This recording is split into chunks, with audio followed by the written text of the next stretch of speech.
Au sommaire, Grand Cru Hens, le domaine Joss Meyer, mon coup de cœur, un vin blanc espagnol, un petit accord et on finira par un objet insolite. On n'avait pas déjà abordé ce cru? Oui, on avait déjà abordé le Grand Cru Hens, mais plutôt sur la partie Pinot Noir, parce qu'il y a une demande en cours pour avoir le Grand Cru en Pinot Noir sur le Grand Cru Hens. Aujourd'hui, je voulais plutôt aborder la partie plutôt de terroir. Donc, c'est le Grand Cru qui se situe sur la commune de Winsenheim. Ce sont les images là avec nous. Effectivement, vous avez les images du Grand Cru. C'est un terroir qui est constitué d'un conglomérat calcaire. Alors, qu'est-ce qu'un conglomérat? C'est des roches agglomérées et qui sont liées entre elles par un ciment naturel. Mais il y a également de la marne. Pour rappel, la marne, c'est du calcaire et de l'argile et qui va se répandre sur plusieurs centaines de mètres en épaisseur. Et la particularité de ce Grand Cru, c'est qu'il s'adapte à de nombreux cépages alsaciens. Et pour l'anecdote, le domaine Joss Meyer a planté l'auxerrois, même s'il n'a pas le droit à la notion de Grand Cru, parce qu'il ne fait pas partie des 4 grands cépages alsaciens pour la notion de Grand Cru. Et il signifie étalon, c'est ça? Exactement, il signifie étalon et de la fougue, il n'en manque pas. Et les vignerons le disent. C'est des vins qui vont avoir beaucoup de puissance. Il faut donc savoir le dompter, ce Grand Cru. Et le but des vignerons, et ça c'est tout le talent du vigneron, c'est de trouver cet équilibre entre le cépage et le terroir, parce que le terroir a tendance à effacer le cépage, mais quand l'équilibre est réussi, vous avez juste des vins qui sont extraordinaires, au potentiel de garde remarquable. Et c'est un pinot noir? Non, c'est 4 cépages. Le pinot noir n'est encore pas autorisé en Grand Cru. On peut avoir du pinot noir, mais il n'a pas la notion de Grand Cru. Le domaine que vous nous conseillez, Valérie, ce soir? Le domaine Joss Meyer, qui est un domaine en biodynamie, qui est reconnu, et notamment pour la précision de ses vins. On a rencontré Isabelle Meyer. On regarde. La première chose qui me vient, c'est évidemment le pamplemousse jaune, le jus de pamplemousse jaune, parce qu'il y a de très longs amers dans le Riesling Hengst. Probablement le millésime 2010, où j'ai trouvé que les vins étaient comme des blocs d'infini, qu'il n'y avait rien à rajouter, rien à enlever, que c'était juste parfait.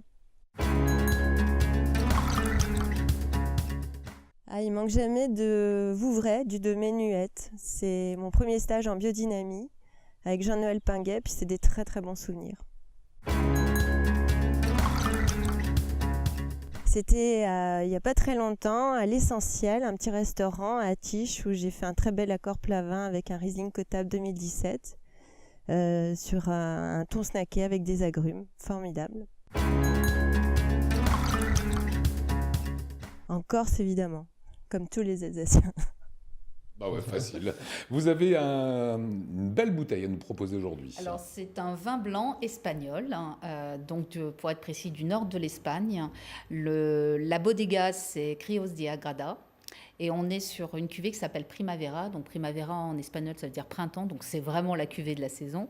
C'est un assemblage de 2 cépages, d'un cépage qui s'appelle Abillo Blanco et de Piredes. Ça donne un vin au nez très agréable, d'agrumes, également de poires, de mirabelle et de fleurs comme le chèvrefeuille et l'acacia, tout en conservant beaucoup de fraîcheur. C'est un vin extrêmement élégant, pas du tout exubérant. On est vraiment dans la fraîcheur. En bouche, c'est un vin qui a une belle attaque, toujours beaucoup de fraîcheur, avec une filale un peu saline, un peu iodée.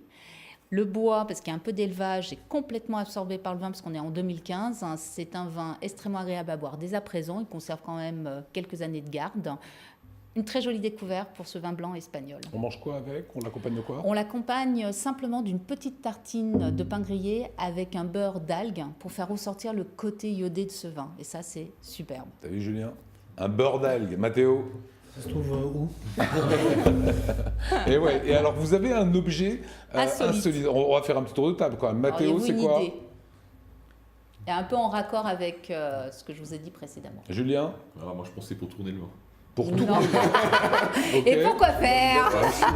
Ouvrir la bouteille. Non plus. C'est plutôt culinaire. Moi, je ne sais pas du tout. Pour faire de la chantilly Non, c'est une baratte à beurre. C'est une baratte. Ben voilà le beurre d'algues. Voilà le beurre d'algues. Il faut chercher des algues. Et voilà, alors, justement, je vais tout vous expliquer. Donc, ouais. On met de la crème liquide avec une forte proportion quand même de matière grasse.